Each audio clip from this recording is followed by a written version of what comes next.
इस राह से खालिद मेरे आका गुजर।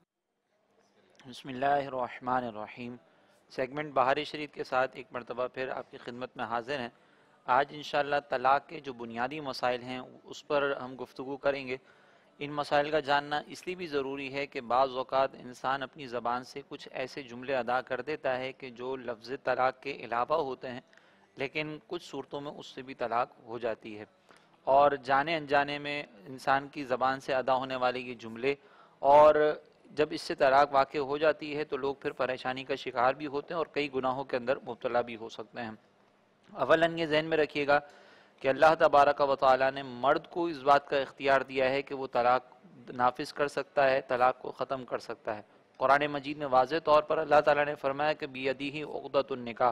यानी बच्चे की परवरिश जिस पर लाजिम है उसी के हाथ में जो है वो अल्लाह तबारक व तआला ने निकाह का इख्तियार दिया है, निकाह के अक़्द का इख्तियार उसी को दिया है। लिहाजा जब वही ख़त्म करेगा तो तलाक़ नाफिज होगी। इससे नतीजा ये निकला कि बाज़ औक़ात हमारे यहाँ पर जो है वो ख़वातीन कुछ छोटी छोटी इशूज़ की बुनियाद पर कोर्ट में जाती हैं और वहाँ पर जो है वो खुला की रिक्वेस्ट दायर करती हैं, खुला की दरख्वास्त दायर करती हैं, और जब शौहर जो है वो अपनी तरफ से हाज़िरी ना दे तो कोर्ट जो है वो शौहर की इजाज़त के बगैर तलाक़ को नाफिज कर देती हैं। दर हकीकत ये खुला नहीं है बल्कि ये फ़स्ख़ निकाह है, और फ़स्ख़ निकाह इतनी छोटी छोटी बातों के अंदर नाफिज नहीं होता कि शौहर जो है वो मुझे महीने के कुछ जोड़े नहीं दिलवा के देता,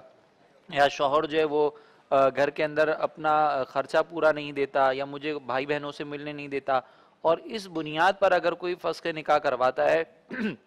तो ये फ़स्ख़ निकाह हरगिज़ नाफिज नहीं होगा। लिहाजा कोर्ट का नाफिज करदा फ़स्ख़ जो है ये शौहर की इजाज़त के बगैर सिर्फ मखसूस सूरतों में नाफिज होता है, जिसमें एक सूरत बतौर ख़ास ये है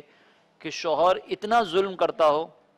कि उसकी वजह से औरत का जीना मुश्किल हो जाए, वो औरत मरने के करीब हो जाए, या फिर शौहर जो वो नान नफ़क़ा देने पर कादिर ना हो, या अज़दवाजी ताल्लुक़ कायम करने पर कादिर ना हो, या फिर मफ़क़ूदुल ख़बर हो जाए। तो इसकी भी एक तफसील होती है कि शौहर ऐसे मकाम पर चला गया कि उसके हवाले से किसी किस्म की कोई इत्तला ही नहीं है। तो ये एक तफसील तलब अमर है कि जब कोर्ट के ज़रिए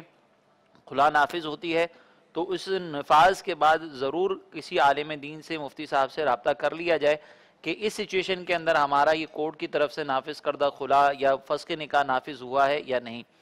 दूसरी बात कि तलाक़ के जो अल्फाज हैं ये दो तरह के होते हैं, एक सरी अल्फाज कहलाते हैं और एक जो है वो किनाया अल्फाज कहलाते हैं। सरी अल्फाज उनको कहा जाता है कि जिनका इस्तेमाल जो है वो अक्सर तलाक़ के लिए ही होता हो, जैसे लफ्ज़ तलाक़ है, या हमारे दौर के अंदर अगर कोई मिसाल के तौर पर ये जुमले जब आपस में मियाँ बीवी के दरमियान ये बात हो रही होती है तो अक्सर शौहर ये जुमला कहता है कि मैंने फ़ारिग कर दिया या मैंने छोड़ दिया। तो ये जो अल्फाज हैं फ़ारिग कर दिया, इसको भी हमारे उलमा ने सरीह में शुमार किया है।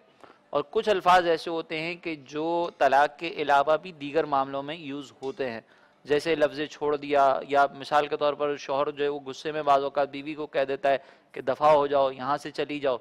ये सारे अल्फाज किनाया कहलाते हैं। ये तलाक़ की नीयत से भी इस्तेमाल हो सकते हैं, तलाक़ के अलावा भी इस्तेमाल हो सकते हैं।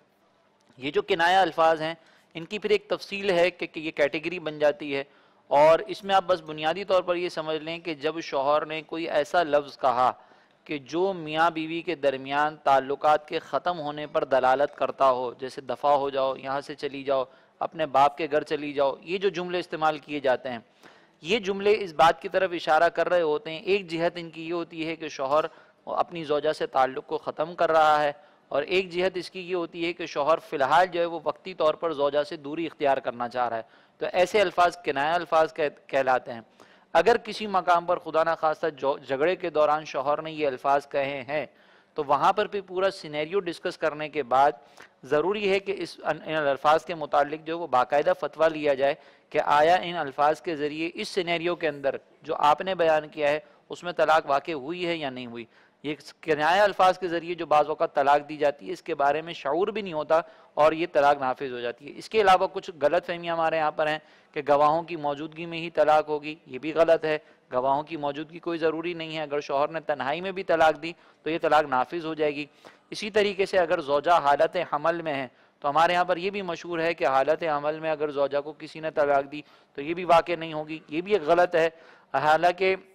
اللہ تبارک و تعالیٰ نے طلاق کی جو عدت بیان کی اس میں بطور خاص ایسی مطلقہ کے بارے میں بھی ذکر کیا کہ جس کو حالت حمل میں طلاق دی گئی ہو، تو لہٰذا اس صورت کے اندر بھی طلاق نافذ ہو جاتی ہے۔ یہ ہمارے معاشرے کے اندر کچھ غلط فہمیاں پائی جاتی ہیں،